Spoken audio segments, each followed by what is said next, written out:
간식 및 식사 지도입니다. 우리가 그 유아교육 기관에서 하루 일과를 진행하면서 어떻게 보면 가장 중요한 그런 시간이라고 볼 수 있습니다.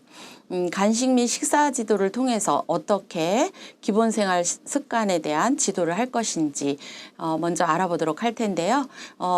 자조 기술이란 우리가 그 의미를 먼저 파악하는 게 중요할 것입니다. 아동이 그 매일의 생활 중에 필요한 기능이라고 볼 수 있죠. 그리고 매일매일 반복적으로 이루어지는 그런 활동이라고도 할 수 있습니다.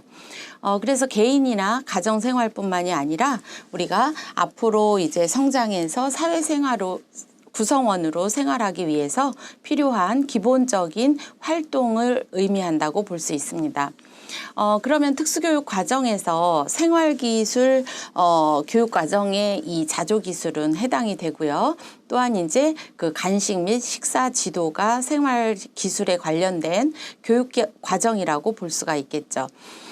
이것은 기능적인 내용이죠. 그래서 밥을 먹는다든지 우리가 입으로 가져갈 수 있는 이런 기능적인 내용이라고 볼 수가 있겠습니다.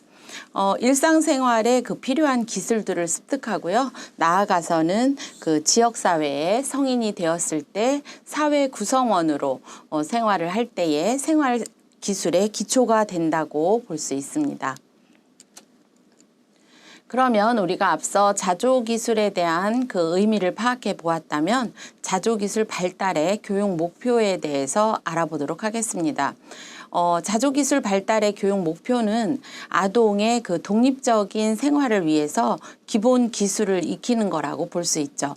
그래서 독립적인 생활이라는 것은 우리가 영아기 시기에는 뭐 분유나 모유 수유를 할 때 엄마가 이제 해주죠. 하지만 이제 뭐 만 1세, 2세 이렇게 성장을 해가면서 물론 교사의 도움이나 성인의 도움이 필요하겠지만 어느 정도 자랐을 때에는 스스로 혼자서 밥을 먹고 이렇게 생활할 수 있어야 되겠죠. 그래서 독립적인 생활을 위한 기본 기술을 익히는 것이다. 그리고 두 번째가 아동이 그 가능한 한 자조 기술의 범위를 최대한 넓힐 수 있도록 지도 내용을 계획하는 게 필요하다고 할 수 있는데요. 이것은 자조기술의 범위를 최대한 넓힌다라고 하는 것은 스스로 할 수 있는 그 영역을 넓힌다고 볼 수 있죠. 그래서 조금 더 이제 뭐 처음에는 수저로 이렇게 했다면 그 다음에는 뭐 포크 사용 그리고 젓가락 사용 이렇게 점점 소근육의 발달로 인해서 세분화할 수 있도록 지도하는 그런 계획이 필요할 것입니다.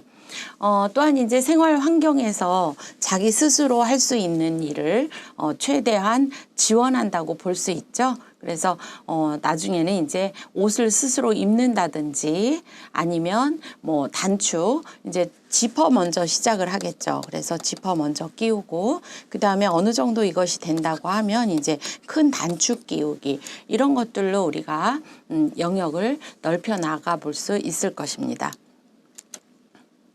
자, 그러면 일상생활 그 자조에 필요한 기술에 대해서 알아보겠는데요. 우리가 일상생활이라고 하면 식사하기라든지 또 옷 입고 벗기 그리고 화장실 사용하는 것 또 일반적인 보육 환경, 교실에서의 활동을 들 수가 있습니다.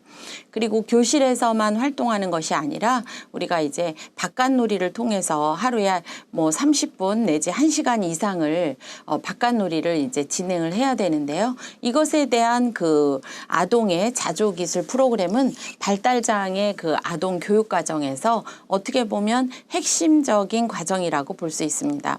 그래서 스스로 할 수 있는 독립적인 생활을 하는 게 결국은 목적이다. 발달장애 아동들에게. 그리고 두 번째가 이제 실제 생활 속에서 요구되는 다양한 여러 가지 기술들이 있을 텐데요. 그 모든 기술들은 실질적으로 아동이 그 기술들을 필요로 하는 시간 및 상황 내에서 가르치는 것이 필요하다고 볼 수 있죠. 효과적이다고. 그렇기 때문에 뭐 따로 이렇게 일상생활을 계획해서 하는 것보다는 하루 일과 속에서 또 이제 가정에서는 그